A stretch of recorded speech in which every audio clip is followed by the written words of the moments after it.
What is a bridge loan? A bridge loan is basically a short-term loan that allows you to bridge the gap between buying a home and selling your previous one. If you would want to buy before you sell, that's where the bridge loan comes in. Look, these loans generally apply to people who are tired of their home or need a bigger home. So if you're planning to move to a new home, but are scared to because where you would live when you are transitioning from your old one to your new home, right? That's where a bridge loan comes into play. This is generally not something that you're gonna hang to forever though. Hence why it's a short-term loan. Typically, bridge loans are for up to 1 year. So they give you that span of time to purchase the property before selling your already existing home. But what happens if you don't sell your home?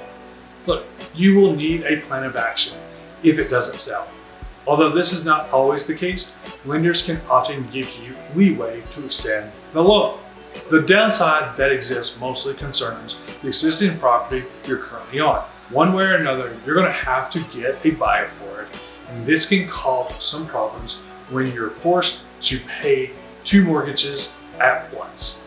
But hey, if getting a much better house is worth the risk, I suggest weigh your options. Just keep in mind that the bridge loans, similar to other loans, have different terms depending on the different lenders that you might come across with. And it's best to research which ones are good for you. If you want more tips and tricks in everything social media, real estate, and achieving your goals, give that subscribe button a smash and share this video to someone you know who may need it.